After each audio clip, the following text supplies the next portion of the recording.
Hi everyone, this is your girl Rosita Cooper, aka Miss Sip with Sip on Radio and Living Your Dreams with Rosita reality show. And I am here with LeBaron Edwards.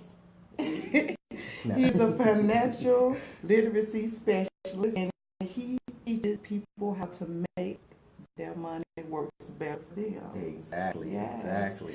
So I would like for you to tell them a little about yourself.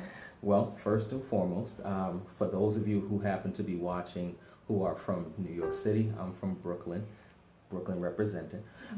So I've actually been in the financial industry for about 18 years.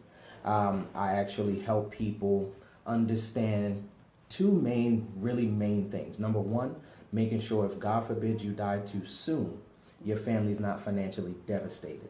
And then secondly, if you live to 150, making sure you don't run out of money and you still have enough money to leave as a legacy for the next generation. So that's kind of in a nutshell what I do.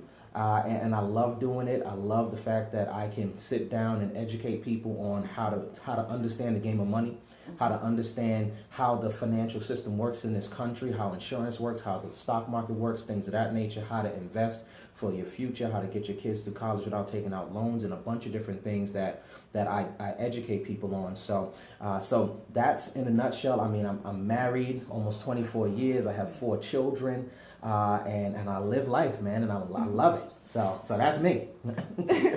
So what made you get into the insurance? You know, it's so funny. I used to be in the medical field. And the reason I went into the medical field is because my mother was a nurse. And I used to read all her medical books and all her anatomy and physiology books. And I said, man, I love this stuff. I want to become a doctor one day.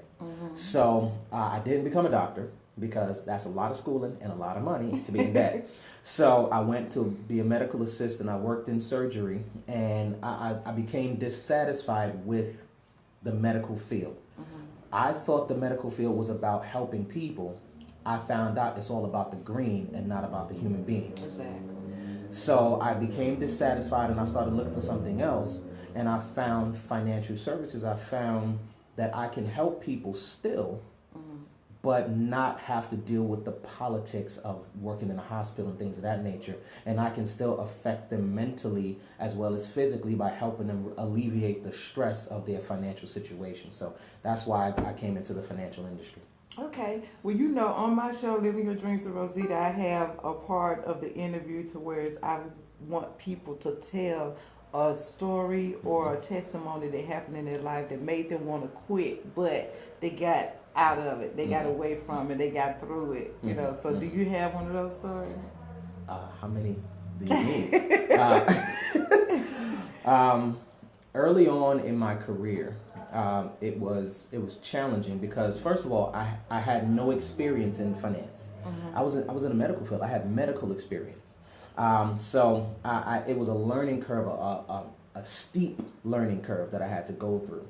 And, you know, on a daily basis, it was like, man, am I capable of really doing this? Can I really succeed in an industry that I have no skill in, no background in? I mean, I'm somebody, I don't have a high school diploma. I don't have a college degree. I dropped out of high school in the 12th grade. You know, can I really do this? Am I really capable of doing this? And so, I mean, early on for the first 2 years, it was a struggle. It was a challenge because I always was doubting myself. Could I possibly do this? But I looked at what the possibilities would be in the future if I did. See, I'm one of those people that said, look, life may be challenging, but I have big goals and I have big dreams that I want to accomplish. So if I keep doing what I'm doing, if I stay in the medical field, am I really going to be able to live the dreams that I have set for myself? And the answer was no. So as badly as I doubted myself, I always looked to the future to see what I could truly do. And I said, you know what? I'm going to just keep going. I'm going to keep going. And I don't care what happens, I'm going to keep going because I still got big goals and big dreams, and I'm a visionary. And I want to see my life become something amazing, and being a medical assistant wasn't going to do that. So that's kind of, you know, I know you was looking for a specific story, but that was first 2 years in business. was like, you know. Okay, so for his family, Mhm. how many brothers and sisters do you have? I am the youngest of three. Okay. I have an older brother and an older sister. Okay. And me, the baby.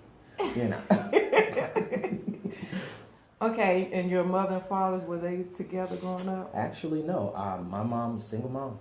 And my mother, she raised us, and she raised us in the hard streets of New York City. Nice. And we were able to survive. None of us got in trouble. None of us, you know, and my brother's a police officer in NYPD. My sister works here in Atlanta with the feds, and I'm the financial guy. So we all turned out well. See, a single woman can do it. You know, Hey, a single look, woman can do it. You know, I tell it all anybody. depends on how strong that woman is. My mother was tough as nails. My mother took no shorts. She was Okay, so where was your father? My mother and my father, they split when I was really, really little. I think I was Okay. like 2 or 3 years old. And my mother decided that she was going to raise us together. You know, me, my brother, my sister. She was just going to raise us solo, and she's going to do the thing that she needed to do. And she exposed us to a lot of different things. Like I tell people, I've lived in places just by moving that helped me experience life. You know, I've lived on the West Coast. I've lived in the South. I've lived in the Northeast. I've lived a lot of different places. So it allowed me to see different things and see how you can live better. Because I've lived in the mean streets of New York City, but then I also lived in the suburbs and other places. Okay. So, you know, so I got a So she well-rounded. taught y'all etiquette. Exactly. Even she, regardless of where you was at. Just Yeah. like me, being from Mississippi and stuff, I was still, my grandmother used to tell us all the time, don't eat with your mouth open. Thank you know, say thank you. Say you know how, you know, it's certain things that